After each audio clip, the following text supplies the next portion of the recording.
पुराण से हम अर्थ लगाते हैं कि पुरानी कथाएं, और उसमें हम देखना चाहते हैं नवीनता, आधुनिकता। तो एक तरफ एक छोर पर है पुरातन कथाएं, और दूसरी तरफ है उसकी आधुनिक उसके संदर्भ। और ये पुरानी जो कथाएं हैं, जिसको हम पौराणिकी कह रहे हैं, मैं देखता हूँ कि अंग्रेजी में इसके लिए कोई उपयुक्त शब्द है नहीं। इसको माइथोलॉजी ही इसका अनुवाद हमें गूगल पर या और दूसरे संदर्भों में मिलता है। तो माइथोलॉजी एक मुझे लगता है कि पौराणिकी से थोड़ा सा अलग हटकर है। इसको हम एकदम पर्याय या उसका अनुवाद नहीं कह सकते, क्योंकि पुराणों में जो वैदिक परंपरा है उसका कुछ अंश है, और उसमें आस्थाएं, विश्वास जुड़ी हुई हैं, धर्म भी जुड़ा हुआ है, आध्यात्मिकता जुड़ी हुई है, भक्ति जुड़ी हुई है। उस परंपरा में ये चीज आती है। और दूसरी तरफ मिथक एक ऐसा हमारे शब्द है जो शायद हमें बहुत सी चीजों से दूर करने की ओर ले जाता है। इसकी आधुनिक संदर्भों में बहुत सारी व्याख्याएं हैं, और एक नया ट्रेंड आजकल लेखन में आ गया है कि सारे लेखकों के मन में कहीं ना कहीं पौराणिक संदर्भों, पौराणिक पात्रों के साथ जुड़कर लिखने का भाव आ गया है। और दर्जनों नहीं बल्कि सैकड़ों, और अब संख्या शायद हजारों में होगी, जब इन पौराणिक पात्रों पर लोग कलम भर भर कर लिखने लगे हैं। अगर मैं ऐसा कहूं तो अनुचित ना होगा। दूसरी बात यह है कि जो पुरानी कथाएं हैं या पौराणिक संदर्भ हैं, उनको स्वीकारने और नकारने का काम भी लगातार हमारे लेखक वर्ग में और कला के क्षेत्र में चलता आ रहा है। हम बार बार देखते हैं, जगह जगह देखते हैं कि लोग इसको या तो खुले मन से स्वीकार करते हैं, या बहुत बेढंगे ढंग से उसको अस्वीकार करने का काम भी कर देते हैं। लेकिन ये जो पौराणिकी है, ये एक अद्भुत क्षेत्र है, और मुझे लगता है कि पूरे विश्व में भारत ही एक ऐसा देश है जहां पर पौराणिकी को या पुराणों की कथाओं को इतने विस्तार से लिया जाता है, और उसका इतना अधिक प्रभाव है जो हमारी संस्कृति बनकर। तो ये हमारी संस्कृति रही, और दूसरी तरफ वो आधुनिकता है जो इसे मिथ कहती है, जो आप बात कर रहे थे। अब ये मिथ शब्द जो है वो ग्रीक शब्द माइथोस से बना हुआ है, जिसका अर्थ होता है कहानी। तो ये सब क्या कहानियां हुई?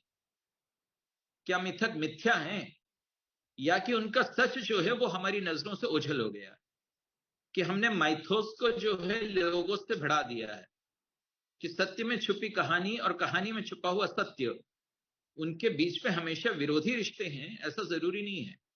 प्रोफेसर मैक्स मुलर थे, वो मिथकों को जो है भाषा की बीमारी कहते थे, डिसीज ऑफ लैंग्वेज, और वो उससे अनट्यूटर्ड इमेजिनेशन का परिणाम मानते थे, कि ऐसी कल्पना जो प्रशिक्षित नहीं हुई है।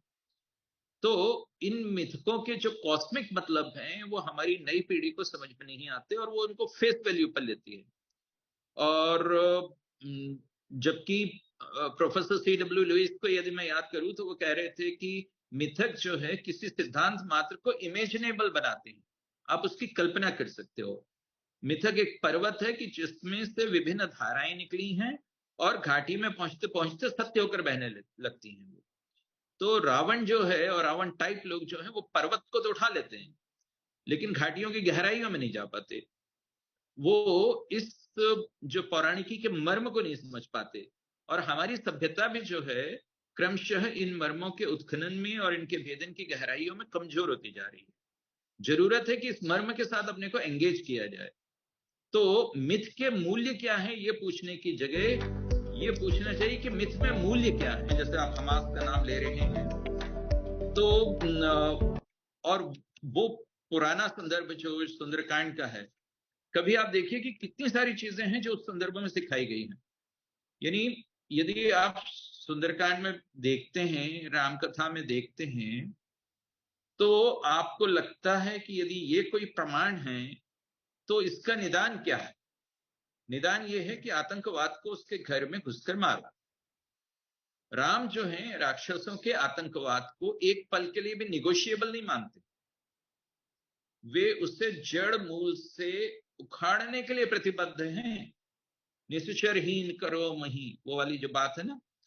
तो वो जो आतंक का स्रोत है, जैसे लंका, वो लंका जो है कोई अकेले भेड़िए का आतंकवाद नहीं है, जो लोन वुल्फ टेररिज्म कहलाता है। यानी खर, दूषण, त्रिशरा, सुबाहु, मारीच, ये कोई वैयक्तिक मनोरोगी नहीं है, ये सब स्लीपर सेल्स हैं। और स्लीपर भी नहीं है बल्कि बहुत सक्रिय हैं, सिवाय आध्यात्मिक अर्थों में। आध्यात्मिक अर्थों में स्लीपर होंगे, लेकिन लंका इनका केंद्रीय कमांड मुख्यालय है। और ये लोग अपने विकेंद्रित काम भी करें तो भी इनकी अंतिम शरण्य जो है और इनकी अंतिम निष्ठा वही राक्षसी लंका है। तो वो आतंकवाद जो है हमें दिखना चाहिए। हमें दिखना चाहिए कि क्यों जो है इस संदर्भ में जो तुलसी ने या वाल्मीकि ने जो शब्द प्रयोग किए हैं वो शब्द अपने आप में कुछ संकेत करते हैं। जैसे एक शब्द है कि राक्षस लोग, ये जो मैंने इनके नाम लिए खरदूषण वगैरह के, इनको कहा गया है कि ये जन स्थान को आक्रांत किए हुए थे, जन स्थान में रहते थे। अब जन स्थान शब्द यदि जो है उसका हम अंग्रेजी में अनुवाद करें, आधुनिक अंग्रेजी में, तो उसका अर्थ होगा पब्लिक प्लेस। तो आतंकवाद जो है आज पब्लिक प्लेस पे ही दिखाई देता है। कभी जो है वो पता चलता है कि अक्षरधाम को, और कभी जो है वो संकट मोचन मंदिर को, कभी बाजारों में, कभी कहीं पर वो अपने जो कार्य करते रहते हैं, तो वो पब्लिक प्लेस है। या एक दूसरा जो उसका अनुवाद हो सकता है वो सिविलियन सेटलमेंट है। तो खर और दूषण ने जहां पे कब्जा कराया था वहां पर ये सब कार्यवाहियां वहां से चल रही हैं। और वो कार्यवाहियां क्या है, उनको कहा गया माया युद्ध। माया युद्ध शब्द का यदि जो है हम आज की तारीख में अनुवाद करें अंग्रेजी में, तो उसका अर्थ होगा प्रॉक्सी वार, उसका अर्थ होगा कवर्ट ऑपरेशन। और आज देखिए कि तमस की शक्तियां जो हैं वो ब्लैक ऑपरेशन नहीं करेंगी तो क्या करेंगी? तो विदेशी शक्तियों के कुछ गुप्त अभियान हैं जो हमारे यहाँ में चल रहे हैं, और जो इसी तरह के गुप्त अभियान जो इजराइल के विरुद्ध भी चलते रहते हैं। वो सब चीजें हमें याद होना चाहिए कि जो ये जो तथाकथित रक्ष संस्कृति है, जिसको आचार्य चतुर्सेन ने पता नहीं क्यों जो है उसको कह दिया कि वो रक्षा के काम के लिए थे, लेकिन आप देखिए कि वो रक्षा नहीं कर रहे, वो तो आक्रमण कर रहे हैं। और आक्रमण भी किन पे कर रहे हैं? नॉन कॉम्बेटेंट्स पे, सिविलियंस पे आक्रमण कर रहे हैं। जैसा अभी आपने हमास के केस में देखा, तो योद्धाओं पर नहीं होता, युद्ध में तो वो बार बार हारे हैं। 1948 से इजराइल का शुरू हुआ, इजराइल के जन्म के कहना चाहिए कि एक दिन बाद ही, एक इजराइल के जन्म के कहना चाहिए 1 साल के भीतर भीतर उन्होंने उस पर आक्रमण कर दिया। 1948 में ही 24 घंटे के भीतर उसके ऊपर आक्रमण कर दिया। अब जो वो ऐसा कर रहे हैं कि युद्ध में हारते हैं, कभी सहस्त्रबाहु से हारते हैं, कभी बाली से हारते हैं, कभी शिव के अंगूठे तले दब जाते हैं, तो फिर वो पारंपरिक अर्थों में युद्ध छोड़ देते हैं और ये माया युद्ध कर देते हैं। कि ये सब सीखे हैं जो कि कहना चाहिए कि हमें आज के समय में भी जो है अपने पौराणिकी की जो है आधुनिकता का पता देती है। जैसे कामरूप शब्द है एक जो उसमें आया, सुंदरकांड में राम पूछते भी हैं, कामरूप कई कारण आया। वो कामरूप शब्द क्या है? ऐसे लोग, ऐसी प्रविधि जिसमें आइडेंटिटी फ्रॉड हो। जी। आज हम देखते हैं कि बहुत सारे केसेस में आतंकवादी जो हैं भारत में कभी घुसते हैं तो कभी मछुआरे बन के घुस आते हैं, तो कभी जो है स्टूडेंट बन के आ देते हैं, कभी प्रोफेसर बन के आते हैं, कभी अलग अलग तरीके से। ये सब कामरूप है। इसलिए जो है मुझे अपनी पौराणिकी हमेशा वो लगती है प्रासंगिक। वो सनातन की पौराणिकी है, इसलिए जो है वो काल को लगातार अतिक्रांत करती चलती। ये लोग जो हैं इतिहास में मौजूद प्रतिरोध की संस्कृतियों के हमेशा विरोधी रहे हैं कायदे से देखा जाए, और वर्तमान में प्रतिरोध की संस्कृति की बात करके अपनी झाड़ पहुंच करना चाह रहे हैं। यानी राम क्या है? रावण के रूप में अपने समय की सबसे बड़ी उन्मादी सत्ता का प्रतिरोध करने वाले, लेकिन इनकी आपत्ति राम पे है। कृष्ण क्या है? वो अपने समय के जो हैं दुष्ट राजाओं को जो है सबक सिखाने वाले हैं, लेकिन कृष्ण इनको प्रतिरोध की संस्कृति के रूप में नहीं नजर आते, बल्कि ये कृष्ण के विरुद्ध में कुछ कहेंगे। दुर्गा जो है महिषासुर मर्दनी, वो इनको जो है महिषासुर, जो उस समय जो दुर्गा सप्तशती की कथा आती है कि किस तरह से उसका पूरा जो है प्रकृति की सारी शक्तियों पर जो है कब्जा हो गया था, तो वो महिषासुर मर्दनी जो दुर्गा है वो प्रतिरोध की संस्कृति की प्रतीक नहीं लगती है, बल्कि महिषासुर इनको लगती है। ये पुराण को मैं आधुनिक जो प्रचलन की भाषा है उसमें लेकर आई, और अनुवाद की अगर बात करूं तो शायद लेखन की जितनी भी विधाएं हैं उनमें अनुवाद सबसे क्लिष्ट विधा है। और विशेष रूप से जो ऋषियों की जो लिखे हुए ग्रंथ हैं उनको आधुनिक हमारी जो प्रचलित भाषा है उसमें लाना और वो भी छंदबद्ध करना, तो उसके नियमों का संवहन करना, ये सब एक बहुत क्लिष्ट और साधना और तप जैसे तप कर्म है ये।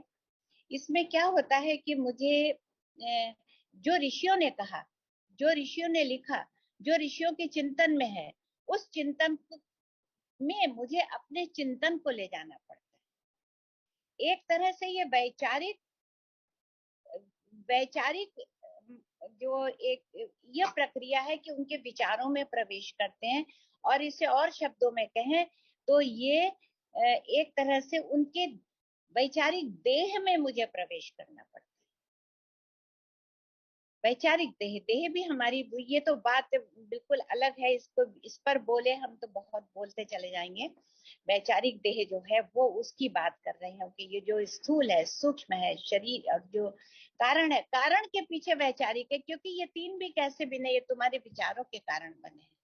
तो वैचारिक प्रधानता पे पूरी गीता है। तो उनका जो अनुवाद है वो सच में बहुत क्लिष्ट विधा है, और हमें इनके व्याकरण के और छंदों के सभी नियमों का संवहन करना पड़ता है। अभी आपने ये कहा कि अभी तक जो है यंत्रवत या मंत्रवत आप मंत्रों को बोलते जाते हैं, तो उसकी ध्वनि का जो स्पंदन है वो नाद तत्व चूंकि हमारे अंदर है, तो वो नाद तत्व से नाद तत्व तुम्हारी रुचि के अनुसार जा मिलता है तो झंकृत हो जाता है। इसीलिए आप कहते हैं कि मंत्रों का अर्थ नहीं भी जाने तो भी कुछ कुछ होता है। तो वो कुछ कुछ इसलिए होता है कि जो हमारा नाद तत्व है वो उस नाद से जो उपजा हुआ दिव्यता है उससे हमारा झंकृत हो जाता है, तो हमें रोमांच होता है, वो एक दिव्य अनुभूति देता है। लेकिन कब तक? थोड़ी। अगर हम उसको पूरा आत्मसात करने के लिए उद्यत है या चेष्टारत है तो हमें अपनी प्रचलित भाषा में उसको लाना ही होगा। ये सेतु है ऋषियों के ग्रंथों को अब तक लाने में, ये एक सेतु है अनुवाद। आप सुनिए, ईशावास्यमिदं सर्वं यत्किंचित् जगत्याम जगत्तेन व्यक्तेन भुंजीता माग्रदाकस्य सद्दनम्। ईशावास्य उपनिषद का सबसे पहला मंत्र ही ये कह देता है कि तुम्हारे जीवन का मैनेजमेंट जिसको कहते हैं, जीवन किस तरह चलेगा, वो सारा एक ही इसी में आ गया। लेकिन कैसे आया, इसको सुनिए। ईश्वर बसा अणुकण में है, ईशावास्यमिदं सर्वम, सुनिए, ईश्वर बसा अणुकण में है, ब्रह्मांड में व नगण्य में, सृष्टि सकल जड़ चेतना जग सब समाया अगम्य में, भोगो जगत निष्काम वृत्ति से त्यक्त तेन प्रवृत्ति हो, ये धन किसी का भी नहीं अखिलेश न आसक्ति हो। त्यक्तेन भुंजीता, त्याग करते हुए वो, माग्रधा, लालच नहीं करना, तो ये सब पूरा सार आ गया उसमें। जो अब तक आप मंत्र में बोले वो मैंने आपको आपने हरिगीत का शब्द सुना दिया।